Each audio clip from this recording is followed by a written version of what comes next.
മക്കളെ ഞാനൊരു സ്റ്റേറ്റ്മെന്റ് തരാം. ആ സ്റ്റേറ്റ്മെന്റ് ശരിയാണോ തെറ്റാണോ നോക്കുക. എന്റെ സ്റ്റേറ്റ്മെന്റ് ഇതാണ്: എല്ലാ വടക്ക് കിഴക്കൻ സംസ്ഥാനങ്ങളും മറ്റു രാജ്യങ്ങളുമായി അതിർത്തി പങ്കുവയ്ക്കുന്നു. ശരിയാണോ തെറ്റാണോ? ഒരിക്കൽ കൂടെ, എല്ലാ വടക്ക് കിഴക്കൻ സംസ്ഥാനങ്ങളും മറ്റു രാജ്യങ്ങളുമായി അതിർത്തി പങ്കുവയ്ക്കുന്നു. ആദ്യം മനസ്സിലാക്കുക, എത്ര വടക്ക് കിഴക്കൻ സംസ്ഥാനങ്ങളുണ്ട്? ഇങ്ങനൊരു ക്വസ്റ്റ്യൻ ചോദിച്ചാൽ എല്ലാവരുടെയും മനസ്സിനകത്ത് വരുന്നത് 7 എന്നായിരിക്കും. പക്ഷെ അല്ല. അതായത് സപ്ത സഹോദരങ്ങൾ 7 സപ്ത സഹോദരങ്ങൾ എന്ന് വെച്ചാൽ അരുണാചൽ പ്രദേശ്, നാഗാലാൻഡ്, മണിപ്പൂർ, മിസോറാം, ത്രിപുര, മേഘാലയ, ആസാം. ഈ 7 സംസ്ഥാനങ്ങളെ ചേർത്താണ് നമ്മൾ സപ്ത സഹോദരങ്ങൾ എന്ന് പറയുന്നത്.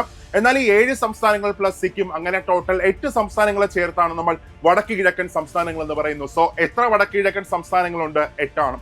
അപ്പൊ നോക്കുക, ഇവിടെ എല്ലാ വടക്ക് കിഴക്കൻ സംസ്ഥാനങ്ങളും മറ്റ് രാജ്യങ്ങളുമായി അതിർത്തി പങ്കുവയ്ക്കുന്നുണ്ടോ? ഇവിടെ സിക്കിം എടുക്കുകയാണ്. സിക്കിം ബൗണ്ടറി ഷെയർ ചെയ്യുന്നുണ്ട്.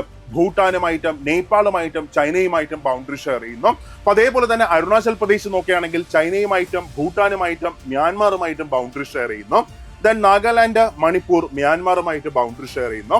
മിസോറാം ആണെങ്കിൽ ബംഗ്ലാദേശുമായി മ്യാൻമാറുമായും ബൗണ്ടറി ഷെയർ ചെയ്യുന്നു.